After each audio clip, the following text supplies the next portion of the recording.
तो महाराज जी आप इतनी अच्छी अच्छी बातें बता रहे हैं, क्योंकि योग के बारे में सब लोग जानते हैं, सब वीडियोस देखते हैं और करते भी हैं, लेकिन ये सारी जो टिप्स और इतनी सारी अच्छी बातें, जो डीप बातें आप बता रहे हैं, शायद ही पहले किसी ने बताई होगी।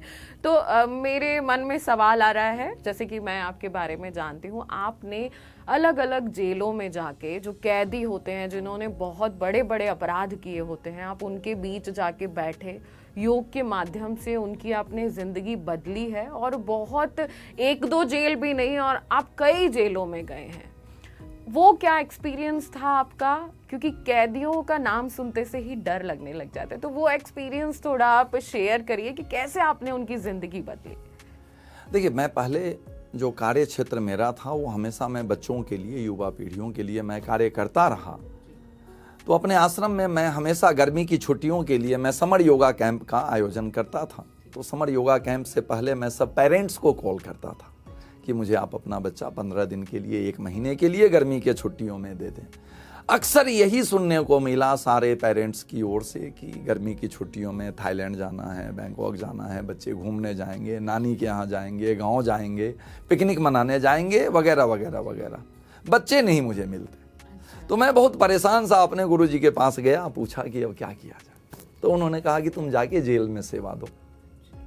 इस प्रकार हमारी जेल की यात्रा शुरू होती है, और जेल में वहाँ पर जो भी बैठे होते हैं उनसे तो कोई मुलाकात भी नहीं आती है, वहाँ पर उनके पास समय भी है। और जो योग का जो प्रथम सूत्र है, यम और नियम, जो जाने अनजाने में वहाँ पर उपलब्ध है, सत्य, अहिंसा, अस्तेय, ब्रह्मचर्य, अपरिग्रह, शौच, संतोष, तप, स्वाध्याय, ईश्वर प्राणिधान, वह कारागार में उपलब्ध है, जो बाहर में नहीं है।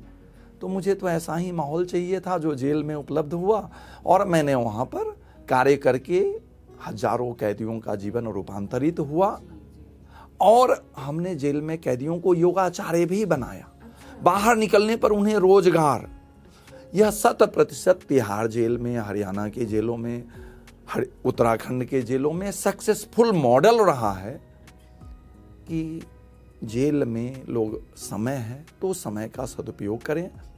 हमारा मूलभूत उद्देश्य होता है कि उन्हें स्किल्ड करना, स्किल्ड करके समाज जो व्यक्ति को बाहर भेज रहा है, कह रहा है कि ये हमारे समाज के योग्य नहीं है, इसको जेल भेजो, इसको पुलिस कंप्लेन करो, इसे बंद कराओ, लेकिन वह जो जेल में गया है, समाज का बहिष्कृत व्यक्ति, हम उसको समाज का एक एसेट्स बना करके पुनः वापस समाज को सौंपते हैं। तो मतलब आप उनको योग भी सिखाते हैं, और वो योग सीख के बाहर रोजगार भी पा सकते हैं।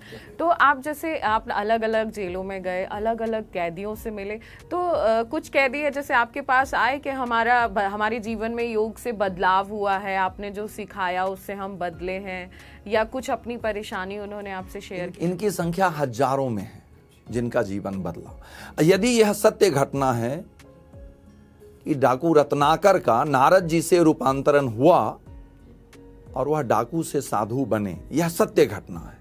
यदि यह सत्य घटना है कि बुद्ध के द्वारा उंगली माल का रूपांतरण हुआ, तो आज के युग में तथाकथित हमारे ऋषि मुनि, योगी, संत, साधु जो भी हैं, वह भी ठीक इसी प्रकार से रूपांतरण करने का कार्य कर रहे हैं। सतत निरंतर यह जारी है, और आगे ऐसे ही होता रहे। जी, हम भी चाहेंगे आप ऐसे ही कार्य करते रहें, क्योंकि अगर किसी से अपराध हुआ है, किसी कारण से अपराध हुआ है, तो भगवान भी कहता है कि एक मौका सबको देना चाहिए, और आपके माध्यम से अगर कैदी सही हो रहे हैं तो ये तो बहुत ही अच्छी बात है।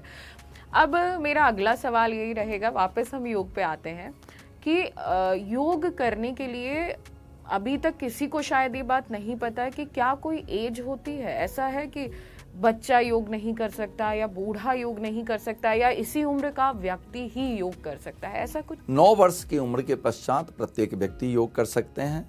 और इसके लिए यह देखा गया है कि शारीरिक रूप से यह तय करना है कि मैंने पहले ही बतलाया है कि जो व्यक्ति योग स्वस्थ व्यक्ति के लिए बना है। यदि कोई अस्वस्थ व्यक्ति, यदि यह सूर्य नमस्कार करे, जिसको स्लिप डिस्क है, सर्वाइकल है, फ्रोजन शोल्डर है, हो सकता है कि उसका पेन एग्रीवेट हो जाए, बढ़ जाए। इसीलिए डॉक्टर लोग भी मना करते हैं, हम भी मना करते हैं कि धीरे धीरे इसके लिए पहले यौगिक सूक्ष्म व्यायाम का अभ्यास करें, फिर आसनों का, प्राणायाम का, मुद्रा का, बंध का, ग्रेजुअली। तो इसके लिए यूट्यूब को देख करके और सोशल डिजिटल मीडिया के जरिए योग ना सीखें, अपनी समस्याओं को दूर ना करें, उसके लिए किसी भी नज़दीकी सेंटर में जाएं और वहां पर उनसे राय मशविरा करके ही तभी अभ्यास करें। अगर आपको हमारा ये वीडियो पसंद आया हो तो हमारे चैनल जीवांजलि को सब्सक्राइब करें